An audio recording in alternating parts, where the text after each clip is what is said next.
ان معاملات میں خالصہ سرکار کا زمین کا مسئلہ تھا، اسے عوامی ملکیت قرار دینا ظاہر ہے اس کے لیے ٹائم چاہیے ہوگا، قانون سازی کے ذریعے سے جو ہے یہ عوامی ملکیت قرار دی جائے گی۔ اور اس سلسلے میں سی ایم نے سکردو بلتستان جا کر اعلان بھی کیا ہے، نوروز کا جشن جو ہے ہم اس خالصہ سرکار کے جو کالا قانون ہے اس کا خاتمہ اور زمینوں کو عوام کی ملکیت قرار دے کر منائیں گے۔ دوسرا ہمارا جو سب سے بڑا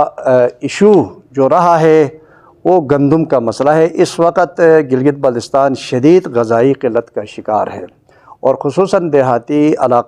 علاقوں میں بہت ہی زیادہ شدید غذائی قلت ہے، جیسا کہ یاسین ہے، اس طرح سے فنڈر ہے، آگے ہنزا گوجال ہے، نگر کا ہوپر کا نگر کا علاقے، وہ جتنے بھی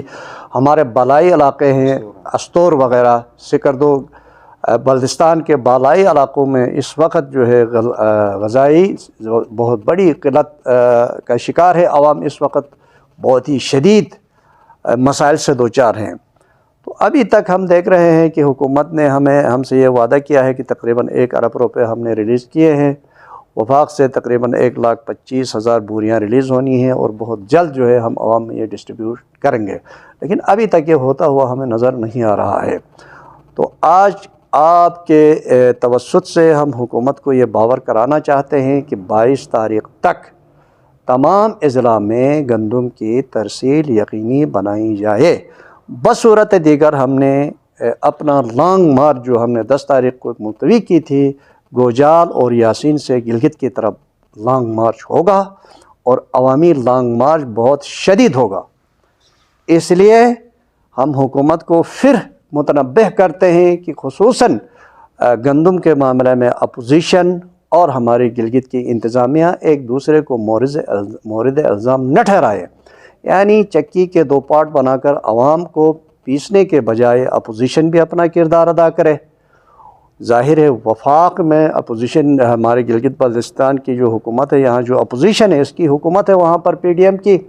اور گلگت بلتستان کا اپوزیشن لیڈر بھی انہی پارٹیوں سے تعلق رکھتا، اپنا کردار ادا کرے، اور وفاقی حکومت بھی ہمارے ساتھ مذاق کرنا بند کر دے۔ وفاقی حکومت کو خوب معلوم ہے، اندازہ ہے گلگت بلتستان کی پوزیشن، یہاں کی جغرافیائی صورتحال، یہاں کا آئینی حساسیت، یہاں کی بد انتظامی وفاقی حکومت کی طرف سے، یہ تمام محرکات جو ہے یہاں پر ایک بہت بڑا مسئلہ پیدا کرنے جا رہی ہے۔ تو آج پھر ہم حکومت کو متنبہ کرتے ہیں کہ غذائی بحران کو یہ سیاست کا کھیل ہرگز نہ بنایا جائے۔ ہم تو سیاست نہیں جانتے ہیں، سیدھی سی بات ہے، ہمارے نزدیک دونوں حکومتیں مجرم ہیں، چاہے وہ گلگت بلتستان کی حکومت ہو یا وفاق کی حکومت، یہ اپنی ذمہ داریوں کو پورا کرے، ہمارے ساتھ سیاست کا کھیل کھیلنا بند کریں۔ باقی بجلی کا بحران ہے اس وقت، ساس ویلی نگر جسے جنریٹر کے ذریعے بجلی فراہم کیا جاتا رہا ہے، لیکن اس سال جو ہے وہاں پر جنریٹر فراہم نہ کرنے کی وجہ سے شدید ترین بجلی بحران ہے۔ 18 تاریخ کو ہرسپور ڈی سی آفس کے سامنے بہت بڑا دھرنا دینے جا رہے ہیں، 17 تاریخ کو، لہٰذا ہم حکومت کو متنبہ کرتے ہیں کہ عوامی مسائل جو ہے اس طرح سے حل کرے کہ عوام روڈوں پر بار بار نہ آئے، اور یہ حکومت کے لیے کوئی نیک شگون نہیں ہے۔ حکومت اپنی عیاشیوں کے لیے تو بجٹ کی کوئی کمی نہیں ہے، ان کے ٹی اے ڈی اے ہی جو ہے تقریباً 2,90,00,000 روپے بنتے ہیں، تو جنریٹر وہاں فراہم کر کے عوام کے لیے کوئی سہولت پیدا کرنا، فراہم کرنا ان کے لیے کوئی مسئلہ نہیں ہے۔ تو لہٰذا ایک مرتبہ پھر ہم بھی حکومت کو متنبہ کرتے ہیں کہ وہ عوامی مسائل کو ترجیحی بنیاد پر حل کرے، بصورت دیگر عوامی ایکشن کمیٹی عوامی طاقت کے ساتھ میدان میں آئے گی اور بھرپور مزاحمت کرے گی، اور اپنے حقوق جو ہے بنیادی انسانی حقوق ہم اپنے عوامی طاقت سے ہی حاصل کریں گے۔ سوشل میڈیا میں جو زمینوں کے حوالے سے گروہ یا بغیر تحقیق کے لوگ الزام تراشیاں کرنا چاہتے ہیں، ہم ان کو یہ بتانا چاہتے ہیں کہ کسی بھی مسئلے کو پہلے سمجھے، اس کے بعد آپ اس پہ اپنی رائے دے سکتے ہیں۔ دیکھیں اب یہاں پہ ایشو گورنمنٹ لینڈ اور خالصہ سرکار والا ایشو ہے، یہاں پہ اگر ایک ٹائم پہ اگر خالد خورشید صاحب کہیں کہ یہ زمینیں یہ ہم نے عوام کی ملکیت کی، تو یہاں پہ بہت بڑا ایشو ہے، کیونکہ یہاں پہ سب سے بڑا ایشو ہے حدود بندیوں کا ایشو ہے۔ اس وقت دیکھیں منور اور سکور کا بھی ایشو ہے حدود بندی کا،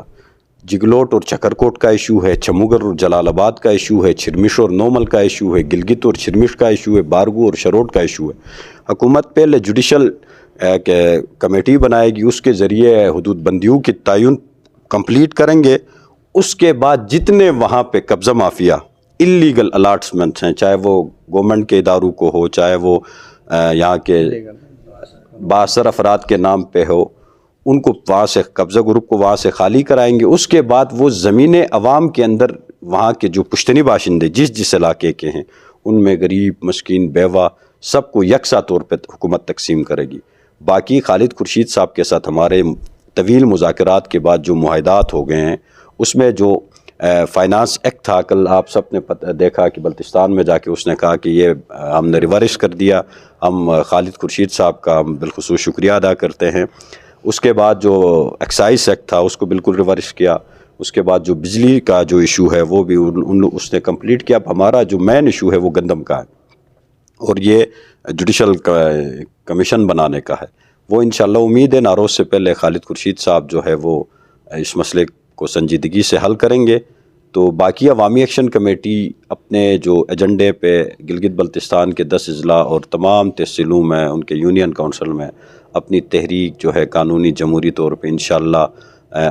ڈیلی جو ہے ہم اپنے ایکٹیویٹیز ڈے بائی ڈے کریں گے، اور عوامی معاملات کو سمجھ کے سرکار کو سمجھانے کے لیے ہم انشاءاللہ اپنی قیادت کے ساتھ دن رات محنت کریں گے۔ بہت شکریہ۔